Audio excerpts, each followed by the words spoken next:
transcurso em Apocalipse, nas cartas do Apocalipse, lá no capítulo 2.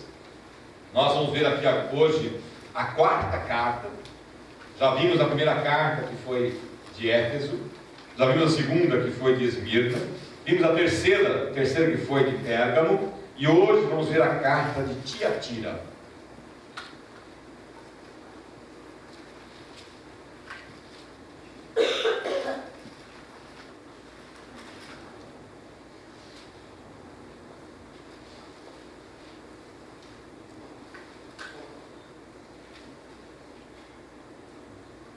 Capítulo 2, a partir do versículo 18. Também quero estender o nosso abraço da terra aos que nos veem pela internet. Que Deus possa estar abençoando a tua vida também, da mesma forma que abençoa a todos nós que estamos presentes. A partir do versículo 18, assim diz a palavra do Senhor. Ao anjo da igreja em Tiatira escreve: essas coisas diz o Filho de Deus, que tem os olhos como chama de fogo e os pés semelhantes ao bronze polido. Conheço as tuas obras e o teu amor, a tua fé, o teu serviço, a tua perseverança e as últimas obras, mais numerosas do que as primeiras. Tenho, porém, contra ti o tolerares que esta mulher Jezabel, que a si mesmo se declara profetisa, não somente ensine, mas ainda seduza os meus servos a praticarem prostituição e a comerem coisas sacrificadas aos ídolos. Dê-lhe tempo para que se arrependesse. Ela, todavia, não quer arrepender-se da sua prostituição. Eis que há prostros de campo, bem como em grande tribulação, os que com ela adulteraram, caso não se arrependam das obras que ela incita. Matarei os seus filhos, e todas as igrejas conhecerão que eu sou aquele que sonda mentes e corações, e vos darei a cada um segundo as vossas obras. Digo todavia a vós outros, os demais de Tiatira, a tantos quantos não têm essa doutrina, e que não conheceram, como eles dizem, as coisas profundas de Satanás. Outra carga não jogarei sobre vós, tão somente conservai o que tens, até que eu venha. Ao vencedor, que guardar até o fim as minhas obras, eu lhes darei autoridade sobre as nações, e com cetro de ferro as regerá, e as reduzirá a pedaços, como se fossem objetos de barro. Assim como também eu recebi de meu Pai, dar-lhe ainda a estrela da manhã. Quem tem ouvidos, ouça o que o Espírito diz às igrejas. Pai do céu, o Senhor se digna nos abençoar com a sua santa palavra, que ela encontre os nossos corações abertos e prontos, e nós, com humildade, possamos recebê-la para instrução, orientação e para o nosso crescimento e o nosso fortalecimento em Cristo Jesus. Amém. Graças a Deus. Irmãos, então, como eu disse, nós estamos na quarta carta, e aqui nós temos diante de nós uma cidade chamada Tiatira, uma cidade pequena, uma igreja pequena. Mas ela tinha uma particularidade dessa cidade. Ela era uma cidade muito organizada. Era uma cidade organizada em o que nós chamamos hoje de cooperativas. Já foi ali o início de todo esse relacionamento operacional através do esforço coletivo para um fim comum. Então eles se organizavam muito bem em cooperativas. E uma das características fabril dessa cidade era que eles tinham várias fábricas de um corante para tecidos. E ali então eles se organizavam muito bem dessa forma, e tinha uma parte também interessante, né? Tanto quanto complicada para o povo de Deus, mas interessante. Cada grupo desse que se organizavam para terem uma produtividade comum, eles tinham um Deus em comum. Então tudo que eles podiam produzir, eles buscavam a força, o entendimento, a harmonia, a produtividade, o resultado em um Deus. Logo, nós sabemos que todos esses povos, essas igrejas, eles eram politeístas, tinham muitos deuses. Então, para eles, um a mais, um a menos, eles não tinham muita preocupação com isso. Eles se organizavam, tanto de maneira social, no contexto fabril, mas também no contexto religioso. E tudo naquele comércio girava em torno disso. tudo girava socialmente em torno disso, tudo girava no contexto religioso em torno disso. Então era uma cidade pequena, mas eles tinham essas características próprias deles, né? Mas aqui Jesus começa enaltecendo algumas coisas muito interessantes da igreja, que também era pequena, mas algumas características interessantes, fortes dessa igreja. Jesus diz que era uma igreja amorosa, eles se reuniam por amor, eles se reuniam num contexto de doação uns com os outros. Era uma igreja que, talvez até pelo esse aspecto cooperativo que tinha na cidade, então até mesmo dentro da questão da igreja, eles também tinham esse relacionamento cooperativo, mas era uma relação de amor. Jesus tem claro que era uma igreja amorosa, era uma igreja também fervorosa, era uma igreja que eles andavam por fé, eles se moviam por fé, eles se organizavam por fé, eles buscavam o resultado do seu trabalho por fé. Ou seja, Deus estava em tudo, em todos. Era uma igreja interessante por esse aspecto. Mas Jesus fala de mais uma coisa, uma igreja perseverante. Sabe por quê? Porque o esquema deles de se unirem em cooperativas, e havia um Deus que comandava isso. Imagina os crentes nesse negócio. Como é que eles se comportavam? Porque eles tinham que se relacionar, porque todos eles eram trabalhadores, a cidade sobrevivia disso, e eles tinham que estar trabalhando com isso, e vivendo no meio desse contexto. E aí Jesus elogia porque eles eram perseverantes na fé, perseverantes em não se deixar contaminar, nem todos, mas se deixar contaminar por aquilo, por aquela situação. E por último, era uma igreja dinâmica, de novo também, muito influenciada pelo próprio processo cultural da cidade, que era uma cidade dinâmica, uma cidade trabalhadora, uma cidade que buscava resultado que fazia. Então a igreja tinha muita semelhança com o costume, com a cultura e com o formato de ser e viver da cidade. Daí que Jesus começa a repreender em alguns aspectos. Havia uma pessoa importante daquela cidade, que não vivia naquela cidade, mas que era daquela cidade, uma mulher chamada Lídia. Lídia, nós encontramos a história de vida lá em Filipos, quando o apóstolo Paulo e os seus colaboradores foram pregar e implantar a igreja em Filipos. Esta mulher, ela era por demais hospitaleira, e ela fez questão absoluta de hospedar Paulo e os seus colaboradores na casa dela. Ela era uma representante comercial daquele produto, daquele corante, e ela vendia aqueles produtos, ela ia lá buscar e vendia os produtos na cidade de Filipos, que é uma cidade muito grande e próspera.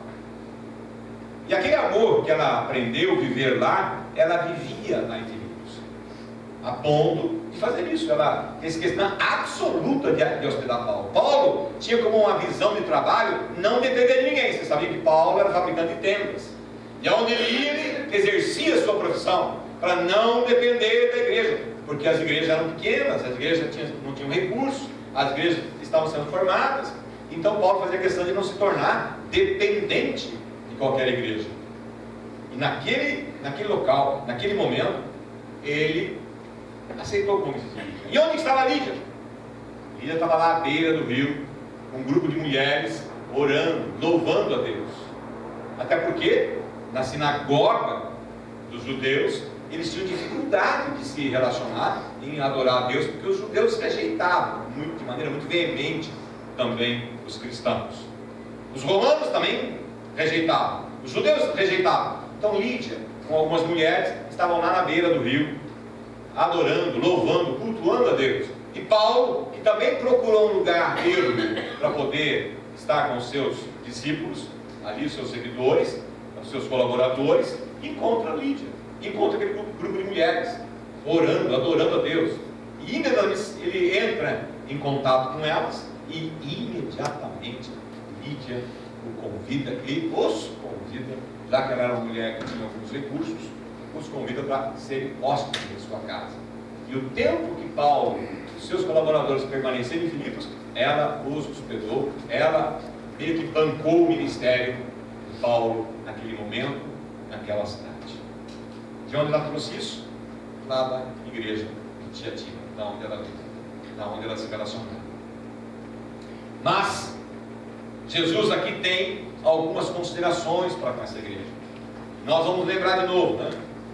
É uma carta, E aí essa carta é interessante que a igreja é pequena, mas a carta é grande, comparando com as outras cartas.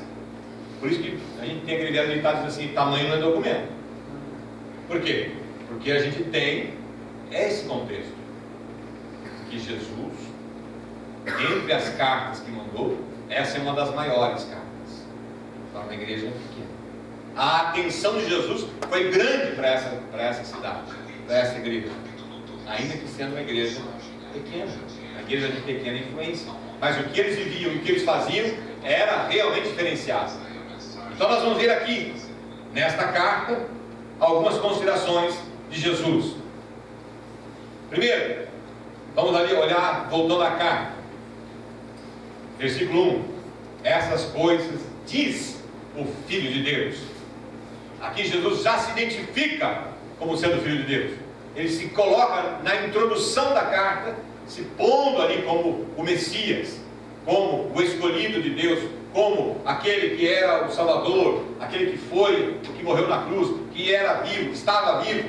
Então aqui a carta de Jesus já é uma carta que se identifica para aquela igreja como o Salvador, o Filho de Deus. Essas coisas diz o Filho de Deus, que tem os olhos como chama de fogo e os pés semelhante ao bronze. Olhos de fogo, o que significa essa expressão? Olho de fogo, aquele que tudo vê, aquele que tudo conhece, aquele que sabe discernir as qualidades e os defeitos de uma igreja. É exatamente isso que Deus faz nesta carta. Enaltece as qualidades, mas também não deixa de chamar a atenção em algumas questões graves daquela igreja. Com os pés de bronze, aquele que tudo pode, aquele que abençoa, mas aquele que julga, aquele que traz uma sentença para a sua igreja, aquele que tem capacidade e poder para todas as coisas, mas aquele que também tem a capacidade de abençoar, repito, e também de julgar, decretar. Por isso nós temos que ter muito cuidado, porque somos povo de Deus, somos filhos de Deus. E a Bíblia já diz com muita clareza: louvado seja o Senhor, que nos considera como filhos, e como filhos não nos trata como bastardos. Feliz o filho e a filha que recebe a repreensão dos seus pais, porque aqueles que não recebem repreensão, por certo, não darão coisa boa quando forem homens ou mulheres responsáveis. Então, não somos bastardos, irmãos, somos filhos. Então, recebamos a correção, a orientação, a exortação, assim como a palavra de afago, a palavra de ânimo e a palavra de consideração pelo que nós estamos fazendo. Esta igreja, ela tinha as duas peculiaridades bastante evidenciadas: valores consistentes. Todavia, circunstâncias estavam fazendo que precisavam ser corrigidas. E é o que ele passa a falar aqui. Quais questões nessa igreja? Quais questões?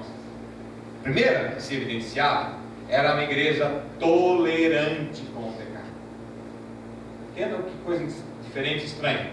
Uma igreja amorosa, uma igreja fervorosa, uma igreja perseverante, uma igreja dinâmica, ativa, mas tolerante com determinados pecados no meio do seu meio. E aí vem Jesus e chama a atenção da igreja de maneira dura, contundente. Outra coisa que dentro dessa tolerância vem aqui uma alusão a uma determinada mulher. Veja lá comigo no capítulo 20. Tenho, porém, contra ti o tolerares que essa mulher, Jezabel, que a si mesma se declara profetisa, não somente ensine, mas ainda seduz os meus servos a praticarem a prostituição e a comerem coisas sacrificadas a ídolos. E aqui nós temos que observar bem essa consideração de Jesus. Talvez essa mulher pudesse chamar Jezabel mesmo, mas há um personagem bíblico na Bíblia, do Velho Testamento, com este nome, Jezabel. Quem era essa mulher lá no Velho Testamento? A esposa de Acabe, rei de Israel.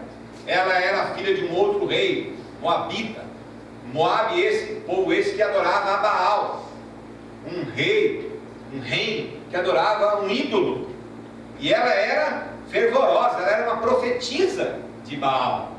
E quando Acabe se casa com ela por questões de ordem política, de maneira a preservar Israel de ser atacada por esse reino vizinho, então ele faz uma aliança com esse reino vizinho, casando-se com essa mulher, tornando-a rainha do povo de Deus. Esta mulher vem para o reino de Israel e vem de maneira totalmente impositiva com a sua fé, com a sua forma de adoração a este Deus, e quer impingir, quer levar ao povo a crença no Deus Baal e não no Deus Todo-Poderoso, Yahvé, o Jeová, nosso Deus, Senhor e Salvador.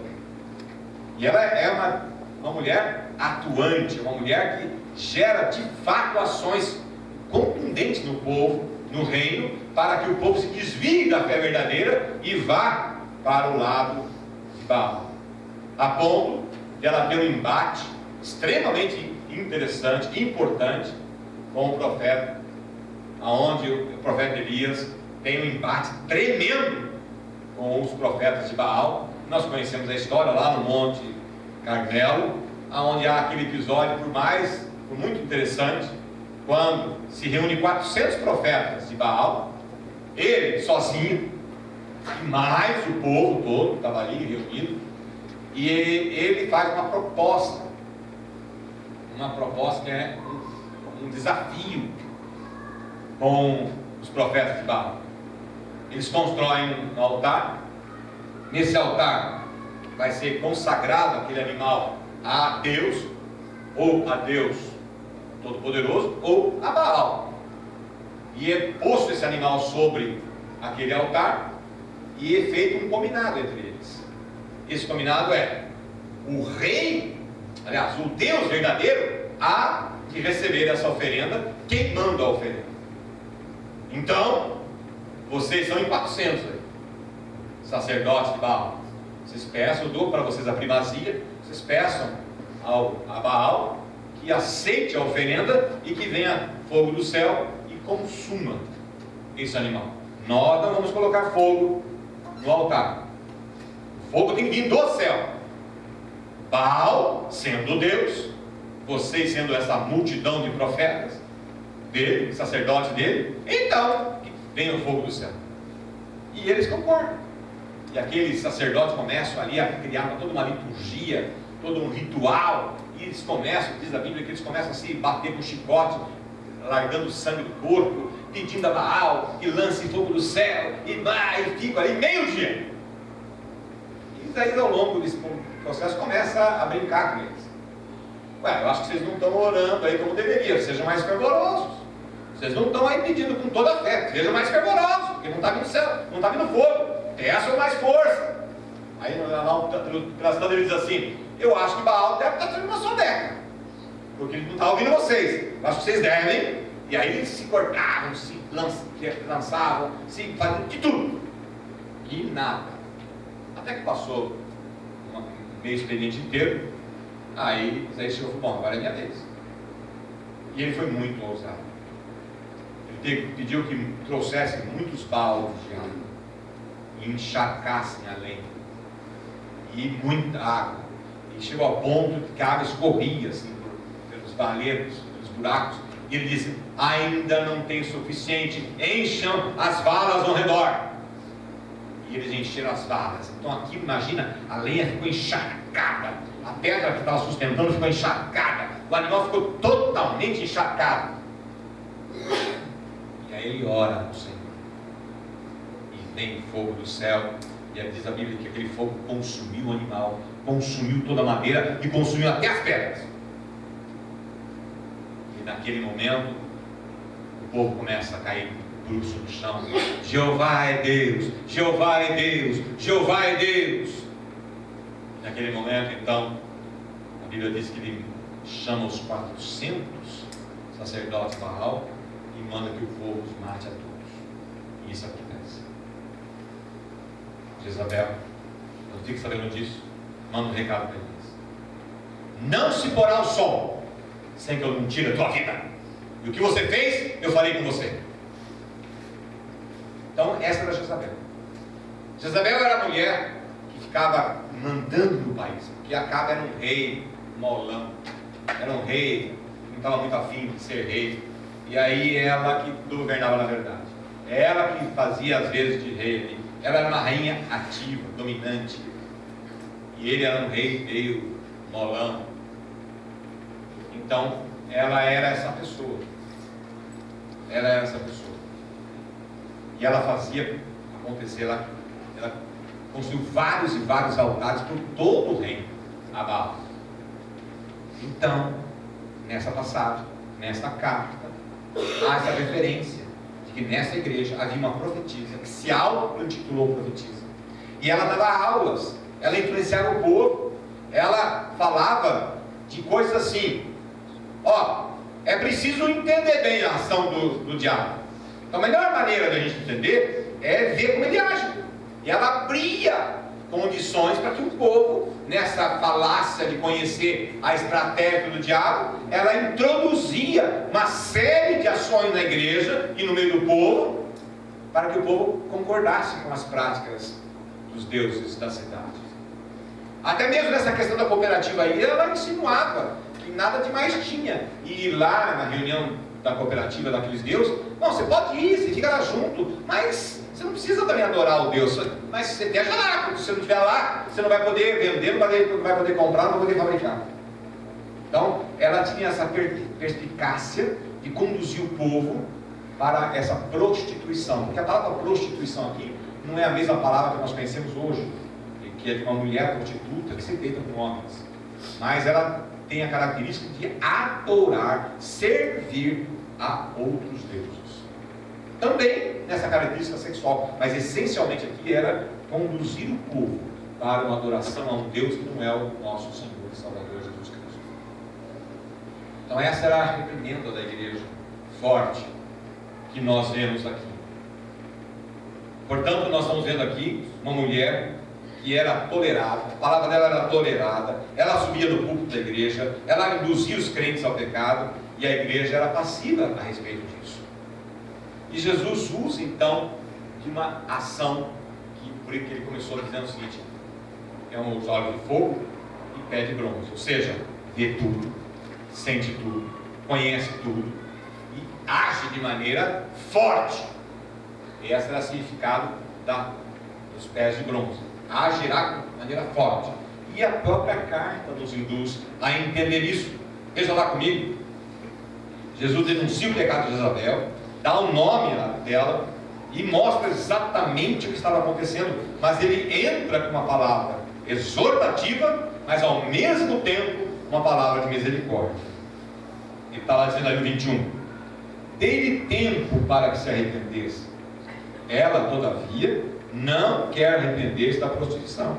Eis que a próstito de cama, bem como em grande tribulação, os que com ela adulteram, caso não se arrependa das obras que ela incita. O que Jesus está dizendo para nós como carta? Já que nós entendemos que essas cartas não são restritas àquele povo, mas são cartas para toda a igreja do Senhor Jesus Cristo. Está falando para mim e para você. Quando nós colocamos qualquer coisa no lugar de Deus, aquilo se transforma em Deus. Quando nós colocamos qualquer ação na nossa vida que não seja Deus em prioridade, nós colocamos aquilo como Deus. Por exemplo, aqui fala muito de trabalho. Havia uma cidade voltada para o trabalho, para a cooperativa do trabalho, e que esse trabalho havia toda essa consideração em que se a pessoa não concordasse em servir aquele Deus, ela seria excluída, ela não teria oportunidade, ela não teria espaço para comercializar. E essa mulher diz o seguinte para o pessoal: gente, tudo bem, nós entendemos da nossa fé, nós sabemos do nosso Deus, mas veja bem, nós não podemos ficar sem o nosso pão de cada dia, nós temos que continuar trabalhando. Então vamos lá aceitar um pouco das coisas que eles fazem, porque senão a gente vai ser excluído desse processo. Vamos fazer a mesma coisa hoje? Quantas vezes nós damos mais importância ao nosso trabalho do que ao culto ao Senhor? Quantas vezes nós damos mais prioridade em coisas deste mundo do que servir a Deus? Quantas vezes nós estamos dando mais importância a atividades temporais do que as atividades espirituais? Isso se transforma em Deus, queridos. A gente não pode colocar meias palavras nisso. Quando nós escolhemos fazer e se ocupar com coisas que não são dadas prioridade para Deus, nós estamos dizendo que aquilo é mais importante que Deus. Qual é a forma mais contundente de nós nos expressarmos para Deus? Culto. Culto. E não somente culto aqui, mas culto na nossa intimidade. Mas evidentemente que como igreja nós cultuamos Deus aqui. Quando nós decidimos ter qualquer tipo de relacionamento com Deus na nossa individualidade, nós deixamos de ter uma expressividade corpórea, como Cristo deu à igreja. Por isso que é muito importante, meus amados, nós não nos desviarmos disso, porque podemos estar caindo no enredo, na trapaça, na maneira de agir de Jezabel. O que ela falava? Não, você não precisa ir todo domingo na igreja, basta ir uma vez por mês, basta ir de vez em quando. Não, você não precisa se envolver totalmente com as obras de Deus. Não, você está ocupado com o seu trabalho, você está ocupado com as coisas que tem que fazer. Não, veja bem, não é tanto assim. É isso que essa mulher fazia. Exatamente isso que essa mulher fazia. Ela ensinava as pessoas que não precisavam ser fiéis a Deus. Que elas não precisavam ser pessoas que se ocupavam o seu tempo em prioridade para Deus. E colocavam outras coisas como prioridade. Então, amados, essa carta ela é contundente, porque Jesus está dizendo o seguinte: se vocês não me colocarem como prioridade, se vocês não me colocarem como alguém que olha para mim como prioridade, o que ele fala aqui? Vocês vão para a cama. Vocês vão para a cama. Olha o que ele fala aqui. Vocês vão para a cama. E os dirigentes dizem o seguinte: foi só me colocar na cama, porque eu não tive saído agora, eu tenho que procurar Deus.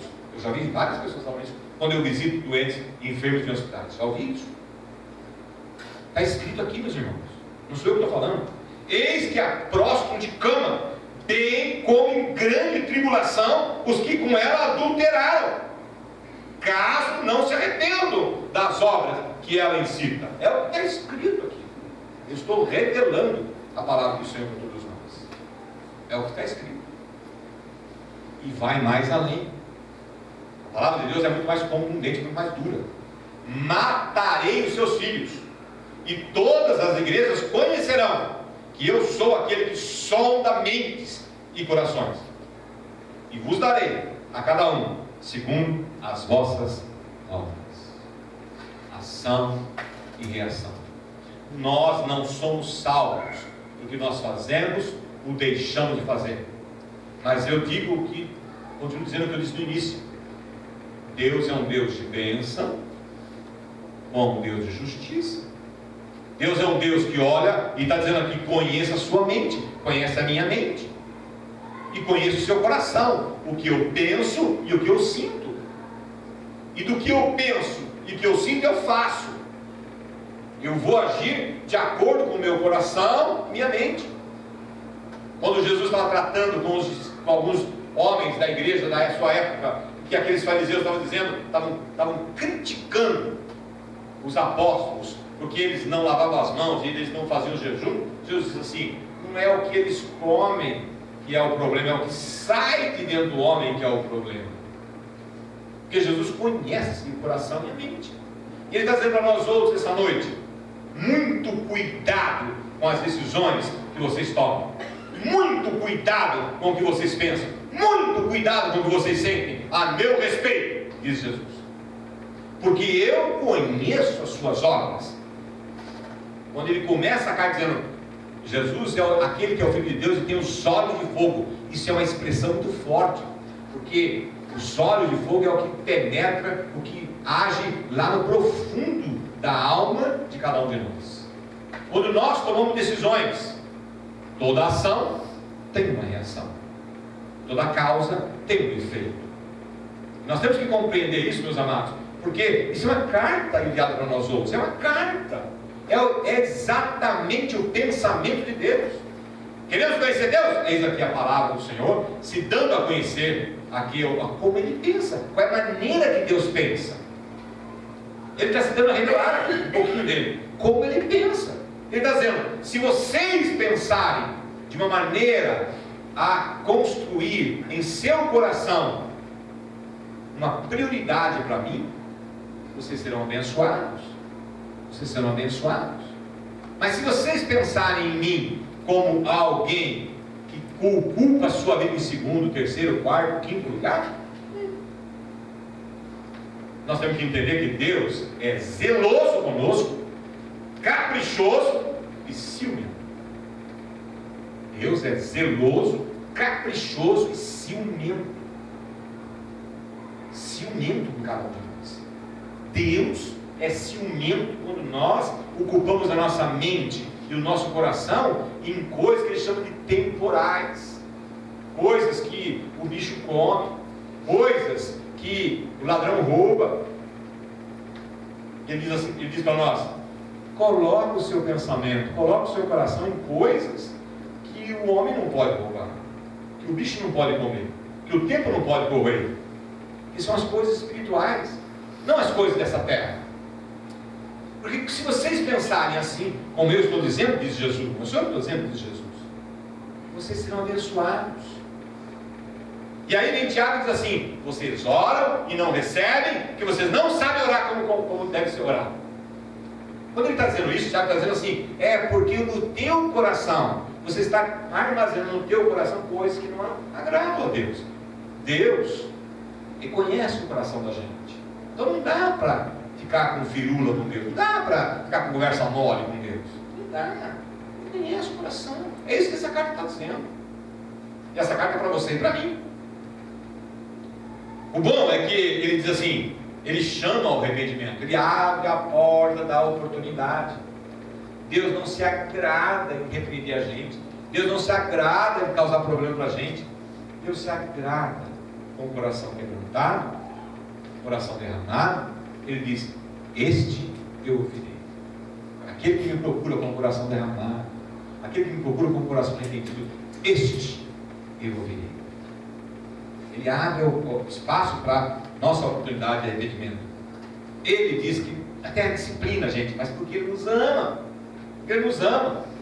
Ele encoraja e sustenta lá no versículo 24. Veja no versículo 24: digo todavia a vós outros, os demais de Tiatira, a tantos quantos não têm essa doutrina, e que não conheceram, como eles dizem, as coisas profundas de Satanás, outra carga não jogarei sobre vocês.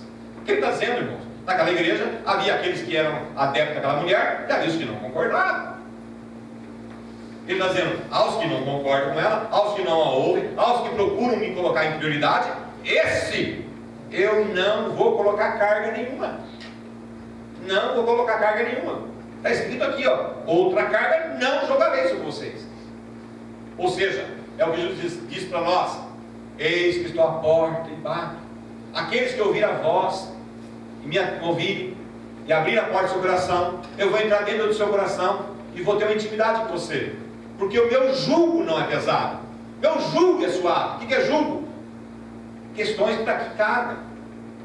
Está dizendo que a carga dele é suave, mas a gente teimosamente abrimos mão da carga suave de Jesus e vamos em busca da carga do mundo. O que é pior?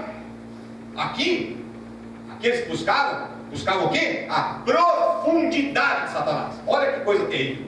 A profundidade de Satanás. O que é a profundidade de Satanás?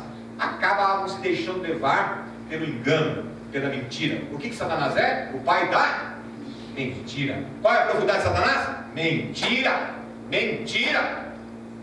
Porque o povo aqui, eles não iam praticar coisas do diabo propriamente dito, mas as coisas profundas de Satanás, qual é? Mentira. Por essa mulher, pelos ensinamentos dela, pela mentira de Satanás. E quando nós nos deixamos levar pela mentira de Satanás, nós nos tornamos escravos dele, mesmo pensando que não é, mesmo pensando que é livre. Portanto, a carta é uma carta muito dura, muito séria, mas também uma carta muito boa, porque ele está dizendo assim: gente, se arrependa, não fique com o seu coração colocado nas coisas desse mundo.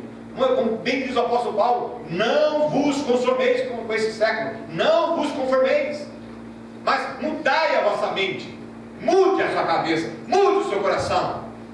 porque é isso que Deus se agrada, e a bênção de Deus está preparada para você, está preparada para a tua família, está preparada para o seu trabalho, desde que nós nos coloquemos na humilde posição de servos de Deus, de filhos de Deus, crendo que Deus proverá em tudo na nossa vida.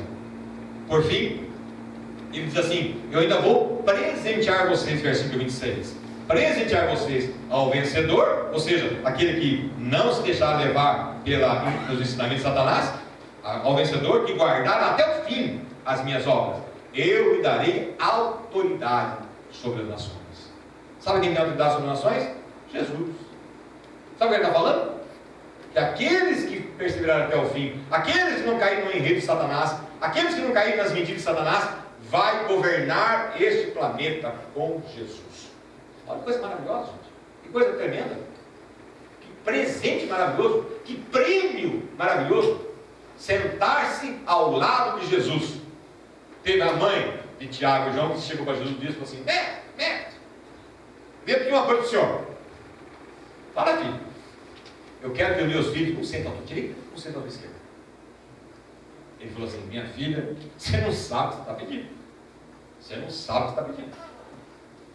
Porque o que está preparado para mim não é fácil, não é para qualquer um. Só que aqui ele está dizendo que aquele que perseverar até o fim, em ter Deus como sua prioridade máxima, vai se assentar ao lado dele e vai governar este mundo que a gente não sabe como será, mas será dele, com o cetro dele, um cetro de ferro estará na mão desses, governando toda esta terra. E para concluir, nós estamos diante de uma coisa maravilhosa, que é tomar uma decisão de adorar, conhecer e amarmos uns aos outros. Esta igreja tem um exemplo positivo maravilhoso. Qual é? Evidentemente está se referindo àquele grupo que não se deixou levar, nem se enredar por Jezabel. Aquele grupo que não se deixou levar por isso, Jesus diz o seguinte: vocês são uma igreja amorosa, vocês são uma igreja fervorosa, vocês são uma igreja perseverante, e a obra que vocês estão fazendo agora é melhor do que foi ontem. Melhor do que foi ontem. Ou seja, uma igreja que estava crescendo, em meio a tanta luta, a tanta dificuldade, estava crescendo. E ele está dizendo para nós outros, nesta hora, versículo 28, assim como também eu recebi de meu Pai, dar-lhe ainda a estrela da manhã. Quem é a estrela da manhã? O próprio Jesus. A estrela da manhã. Nós seremos como Ele. Nós seremos como Jesus. Nós seremos como Jesus. Para quem será? Aqueles que não se deixaram levar pelo enredo, pela mentira de Satanás. Meu irmão, minha irmã, eu quero que você abra comigo agora lá em Apocalipse 2:28. Olha lá comigo, 2:28. Assim como também eu recebi de meu Pai, dar-lhe-ei ainda a estrela da manhã. Eu quero que você guarde bem esse versículo. 2:28. Dar-lhe-ei a estrela da manhã. A estrada é fácil? Não. O desafio é grande? Sim. O desafio é grande. Mas com Ele, nós somos mais do que? Vencedores. Com Ele, somos mais do que vencedores. Então há um algo terrível. Basta que nós nos entreguemos, basta que nós confiemos, basta que nós passemos a agir, basta que nós passemos a fazer a vontade do Senhor. Hoje na escola dominical, nós estamos tratando sobre Davi, e vimos lá um episódio bastante interessante. Davi estava na gruta, na caverna de Adulam, passou muito tempo ali, sendo preparado para servir. Deus o preparou na adversidade, Deus o preparou na dificuldade, Deus o preparou nas circunstâncias difíceis.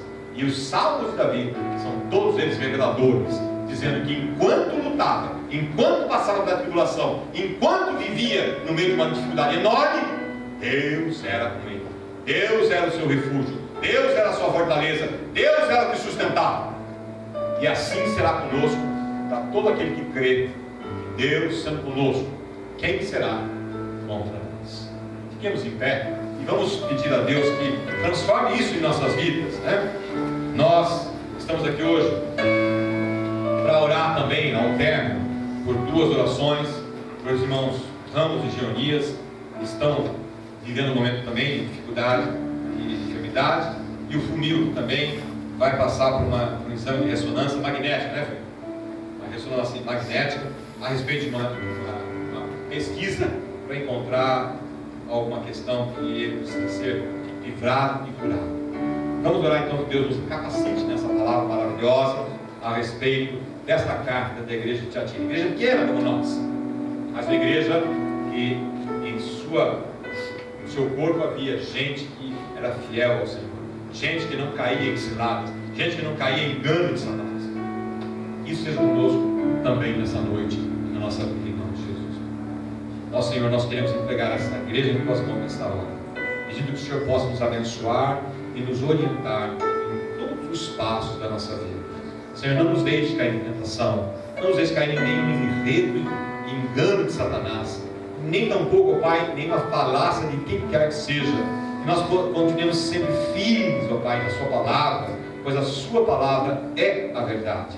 A Sua palavra, Pai, é o nosso guia para nos levar à frente, Pai, não temendo as trevas, nem tampouco o que o homem pode nos fazer, porque com o Senhor somos mais do que vencedores. Mas sabemos, ó Deus, que somos atacados como igreja, somos atacados como indivíduos, por toda sorte de ações das trevas, querendo nos desviar do santo e bom caminho do Senhor. Pai Santo, abençoe essa igreja, nos fortaleça mais ainda, principalmente nesse momento, ó Pai, que nós vamos participar da ceia do Senhor, para esse momento memorável em nossa existência. Oramos em nome de Jesus. Amém. Poder sentar, meus queridos.